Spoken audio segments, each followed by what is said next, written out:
Today we're driving the 2022 Lexus RC 350 F-Sport all-wheel drive. It's been a while since we've been in a Lexus RC 350. We've just had a string of Lexus RCFs the last couple of years, which I will not complain about, but I don't think this RC 350 should be overlooked. We have a 3.5-liter V6 that makes 311 horsepower. That's mated to a 6-speed automatic transmission driving all four wheels. An interesting distinction, the all-wheel drive RC has a 6-speed, the rear-wheel drive RCs, including the RCF, those have 8-speed automatics. This has the F-Sport handling package, which means that we get adaptive variable suspension. These sport bucket seats, very, very beautiful and white. And we have the Mark Levinson navigation and premium sound package, so we'll be sure to test out the audio and that at the end of this video.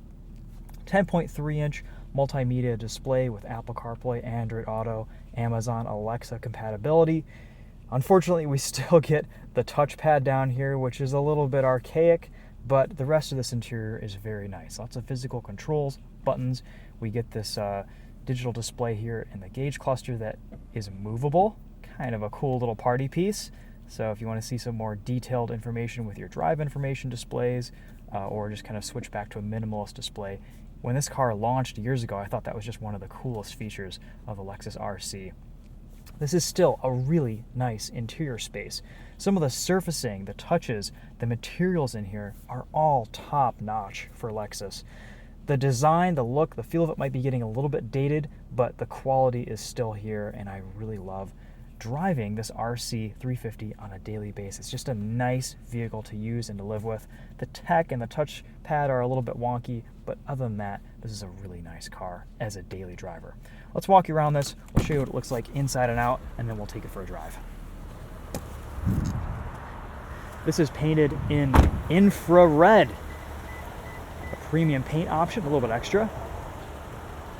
About $52,000 for a starting price on this Lexus RC 350 F-Sport all-wheel drive. As tested, it's about 59 grand, 59.8, just shy of $60,000. Not cheap, but that said, this has been out for long enough that you can get some pretty decent used examples of the RC 350. Granted, some of the older ones won't have Apple CarPlay, but the bones are still there. This is still a great overall car. We get 5.3 inches of ground clearance in this all-wheel drive model, so it does sit pretty low. We have a massive trunk opening here, lots of space. Now in the RC 350 and every RC besides the RCF, you can actually fold down the rear seats, which is very nice. You have a pass-through there, a 60-40 folding split. The RCF, because of increased structural rigidity, that is not an option. Underneath here, I don't know, I think we do get a compact spare tire. Look at that, very nice, along with tools, jack. We even get our little ice scraper because, yes, it did snow this week in Michigan. Very usable coupe. I even like the small lip spoiler here on the end. That looks pretty sharp. Great proportions on this RC 350. This has the F-Sport grille, updated headlights. These 19-inch wheels look really nice too. We're on Bridgestone Turanza tires. And you'll notice the F-Sport badge has a white background. That means it's the F-Sport handling package, which, like I mentioned earlier, has the adaptive variable suspension. Let's move this seat forward and see what back seat space looks like. I'm 5'10", seated behind myself. How does this feel?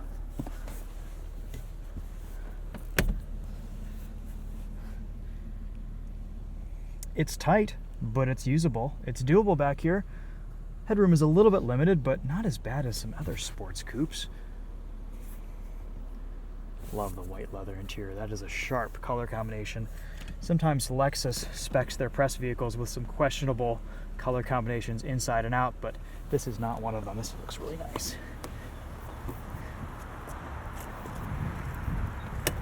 I'd say a little bit more headroom than some, but not as much legroom as others. We just drove the BMW 230i, and it was about similar with rear space. Actually, let's pop the hood and take a look at that 3.5-liter V6.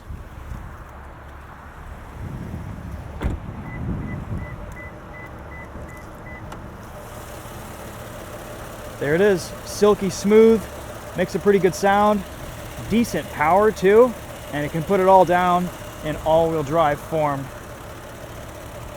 It's a little bit wet out today. I figured that'd be a good opportunity to test the all-wheel drive system in this RC 350. Good looking car. You don't see a lot of these on the road, at least here in Michigan. And I don't know, it's just stylish, kind of a sexy design. Not as exciting or sporty as the RCF, but like I said, I do still really like the way this drives, and the V6 is fantastic. Don't forget, this is the same V6 that they use in the Lotus Evora. Okay, infotainment. We've talked about this at length in a lot of other videos. Apple CarPlay isn't the best to navigate with this touchpad. It's just kind of a swiping system. But at least we have Apple CarPlay and Android Auto. You have lots of settings, lots of customizability. The touchpad works better than it has in the past. They've made marginal improvements to it over the years, but it's still a pretty clumsy system to use. Otherwise, though, this car is great. We have physical buttons for heated and cooled seats. You have a heated steering wheel, which is very nice. Multiple different drive modes, a normal, custom mode, eco, sport, and sport plus. And you can see the gauge cluster change there with different options. Let's actually go in and see what the custom drive mode does here. Drive mode customization. So in custom, we can have this power mode set to power, chassis, normal, or sport. Whoops, see what I mean about this touchpad? It's just a mess. And climate. Ooh, let's do eco climate. I wonder if that gives us more power. That'd be fun. And we can play around with that once we get on the road. But for the most part, I've just been staying and living in the Apple CarPlay interface all week. We have some quick access buttons for radio, media, track selection. It's nice that we get a volume and tune knob, but for changing and adjusting climate control, we have this swiping or pressing touch interface, which is kind of interesting. It works pretty well. Auto climate works great. We have manual fan speed settings here, a mirror and rear window defrost, and then a setting for dual climate control. Again, let's make a note on all the beautiful surfacing in this Lexus RC. We have this, it's almost like a matte finished, a matte sandblasted or powder coated finish here. No gloss black. Look how beautiful this is. It's so nice. I appreciate an interior without any gloss black or many reflective surfaces. Over here you have this kind of brushed plastic, aluminum-like type look, and then just some beautiful designs on the door panel. Contrast white stitching, 3 memory seat settings. Over here you have an interesting dial for sound control, and that controls the engine sound. So if we turn that all the way up, the engine sound gets a little bit louder. If we turn it off, it gets softer. I honestly haven't really noticed that much of a difference with it this week, but again, haven't played with it too much. We have a physical control for our gauge cluster brightness, odometer, trip settings, blind spot monitoring, parking sensors, auto high beams, and then pop the hood, pop the trunk right there. The trunk does pop up with the press of a button. Okay, nice sunroof. There's this kind of interesting split opening section. It kind of folds back in 2 pieces. You can tilt it up at the top or fold it all the way back. And there are separate buttons for moving the sunroof all the way back or up and down, which I kind of like. Simplifies the operation. Sun visors slide. They're really nice. Just not quite an Alcantara material, but just a very soft felt. And look at this, black headliner. You know, I've never really cared or noticed too much about black versus white headliner. I guess white headliner does get a little bit scuffed up and messy over time, but it's nice to see a car with black headliner. I know so many of you will appreciate that. Okay, reverse camera. It's about the same as it's always been. Low res, doesn't fill the screen, but it works.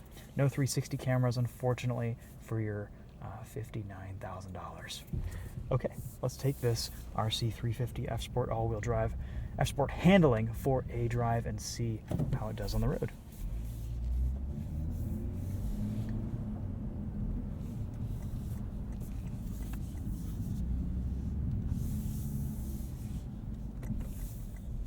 going to start off in normal drive mode. This is mostly what I've been driving in this week. We do get paddle shifters behind the wheel. We'll test those out once we get out on some higher speed, more open road. The 6-speed automatic is pretty good. I don't like it as much as the 8 speeds.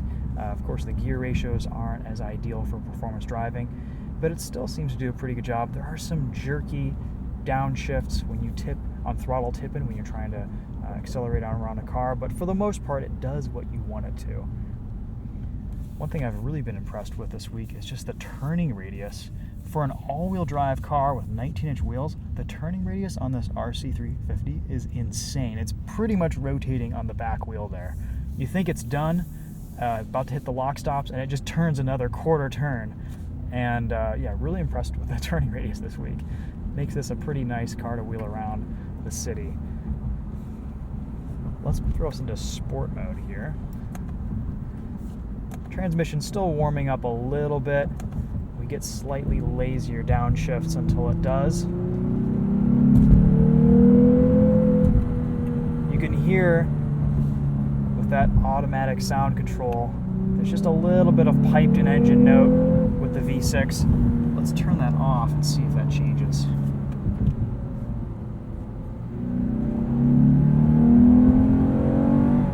It does change. It's subtle, but it's noticeable.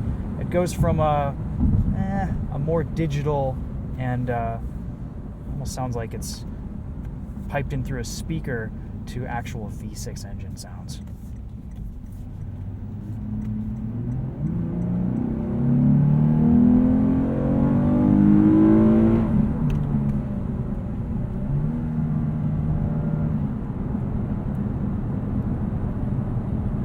I really like the chassis balance and the chassis control in this RC350. It's very balanced. There's not a lot of steering feel. It's a bit numb, a bit light, a bit wooden.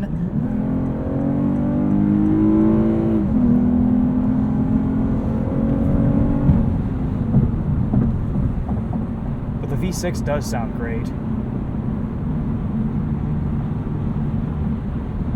You can see the 6-speed automatic isn't bad. We'll throw us into manual mode, Sport Plus, see how the paddle shifters work here. 4th gear, 3rd gear.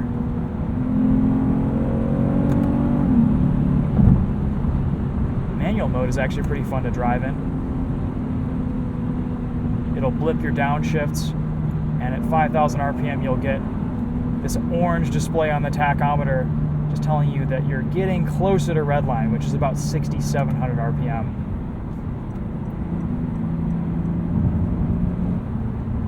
Decent power from this too. And it's even allowing pretty aggressive downshifts, which I appreciate.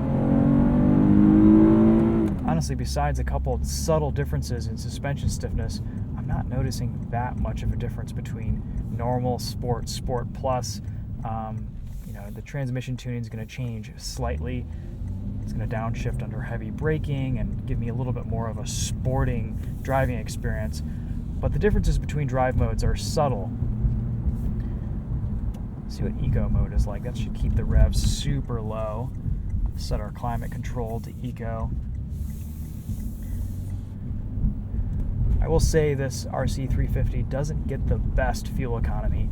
I've been kind of struggling and working to get over 23, 24 miles to the gallon in it this week.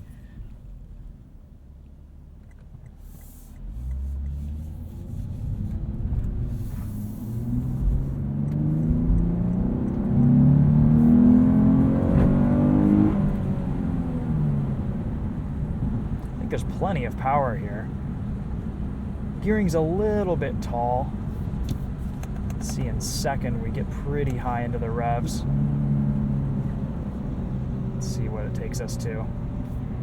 Sport Plus even.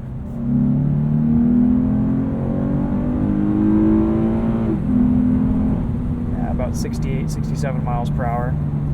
So pretty tall gearing for this 6-speed automatic. All right, let's talk about radar and adaptive cruise control. We have 3 different following distance settings. We We have my favorite cruise control stalk in the business. Super easy to use. You turn on, turn off, cancel, resume. We have a lane departure alert and active steering assist system. Doesn't really do much but bounce us between the lines. It's not going to keep us centered between the lines at all. So I've mostly just been leaving that off. But adaptive cruise control seems to work pretty well. It's a little bit conservative. It maintains a decent following distance. It's just a little bit sluggish to accelerate around slower traffic. But in my experience this week, for highway cruising, it works pretty well. And it's easy to take over the vehicle yourself with this cruise control stalk. It just works great. A lot better to use, in my opinion, than some of the newer button layouts that Lexus has been implementing. Tire, road, wind noise is pretty good at speed, 75 miles an hour. Feeling pretty happy about the level of NVH, noise, vibration, harshness, in this Lexus RC350. I will say this would make a fantastic daily driver for someone who maybe doesn't want to swing for the full Lexus RCF treatment, but wants 80% of that car, maybe 85 or 90% of that car, minus the engine and transmission. This is a great all-weather option. The all-wheel drive system is super fun. You can turn traction control off, get it sideways. Decent ground clearance, decent approach angle. The front bumper isn't super low.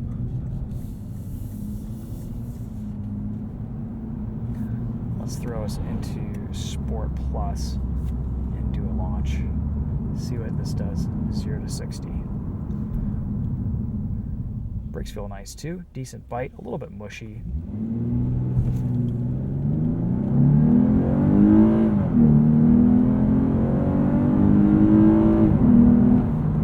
It's pretty quick. Really nice initial acceleration, and then it kind of falls off until it builds power. We're driving most of this drive with ASC off, by the way. I don't really like the way the fake engine sounds. It's a little bit inauthentic.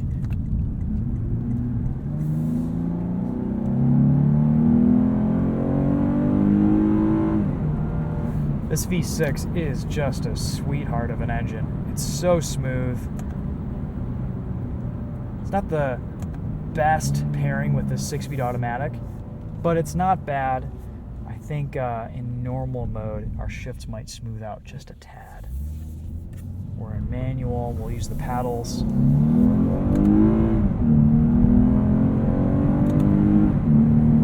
Yeah, and we can always go into a custom drive mode. Select that too.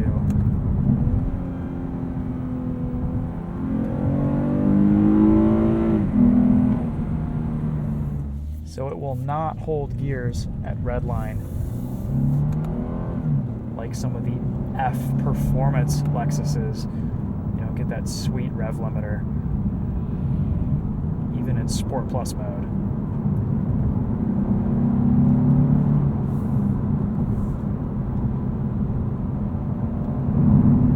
Let's do one more entrance ramp. We'll cruise a little bit on the highway, test out the Mark Levinson sound system, the 17 speaker premium audio, and then we'll wrap things up. It's been a decent drive in a Lexus RC350 all-wheel drive.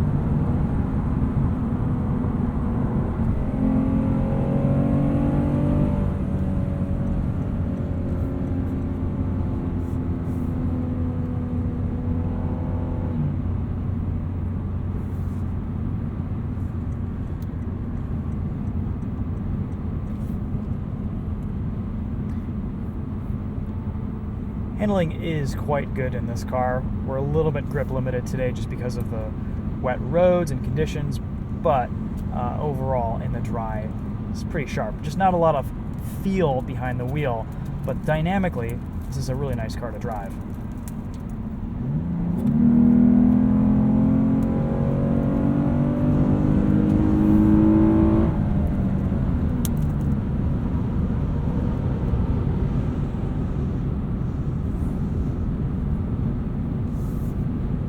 All right, let's test out this Mark Levinson sound system. We've got our test track queued up here. Crank the volume.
Mark Levinson Premium Audio just bumps. It sounds so nice. Really rich, beautiful, clear basses.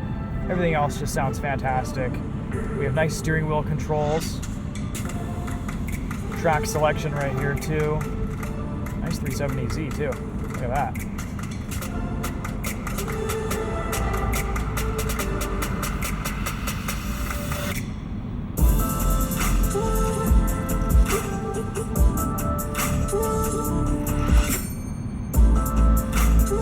Definitely a worthy option if you appreciate sound quality, and you get the larger 10.3-inch multimedia display with that package too. All right, guys. So, summing up the Lexus RC350 F-Sport handling all-wheel drive. I think this is a really nice daily. It's a really nice all-weather option. At this point, I'm not sure how much I'd want to spend almost $60,000 or $53,000 for one of these brand new, but it's been out for long enough. You can find a really nice used example for very reasonable money. And besides adding Apple CarPlay and a couple other features here and there, they haven't changed a whole lot since this came out in 2015. It's going to be a super reliable luxury option. It's very nice to live with, very comfortable. A lot of great features, beautiful design. It hits a lot of marks. I'll admit, I booked this press car before I bought my BRZ, and I was kind of considering getting one, or at least getting into an RC, whether it was an RC350 or an RCF. I was a little bit torn between the two because the all-wheel drive, all-weather ability was pretty enticing for winter driving here in Michigan. I've got to say, though, with the adaptive suspension, this does ride really well. It does strike a really nice ride handling balance. I'm not really noticing it get that much stiffer or that much more uncomfortable in Sport Plus mode. You could drive this around in Sport mode and be pretty happy. I think the highlights here for me are the design, the feel, the fit, the finish of this car. It is just a beautiful vehicle. And this V6 is fantastic.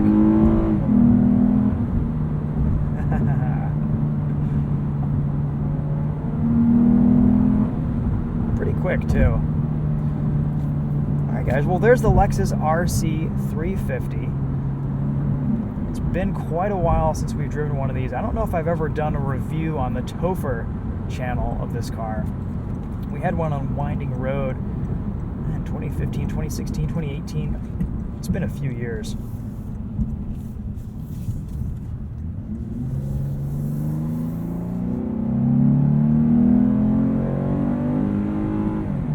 A lot of grip from this chassis too, even with some water on the pavement, moisture out today. I'm having trouble approaching the limits of this car. I really only have a couple complaints about this. I think the 6-speed automatic could be smoothed over just a little bit. The shifts between gears are a little bit rough, and the fact that this is 6-speed, the gear spacing isn't ideal, but it's manageable. It's not bad. You can still enjoy that V6. And the other one is just the touchpad and the tech interface. yes, this car is getting dated, but the tech interface and the usability of everything really starts to show that and expose how just this is kind of last generation Lexus still. I appreciate that they've added functions like CarPlay and Android Auto compatibility into this car, but the execution just isn't the best. Unfortunately, the touchpad does not work well at all with Apple CarPlay. CarPlay should really just be a touchscreen, and that's just not an option here, unfortunately. Otherwise, though, a lot to like about this car. All that other stuff is you can live with it, you can put up with it, but the bones here are solid, and I think still just kind of a neat option in this segment in the 2022. Nothing class leading about it, but it's a very nice, solid daily driver. Okay, that'll be it for this one. Thanks for watching, guys. We'll see you in the next video. It's been a pleasure driving and dailying this RC350 this week. Let me know if you have any questions in the comments. Thanks for watching. We'll see you in the next video.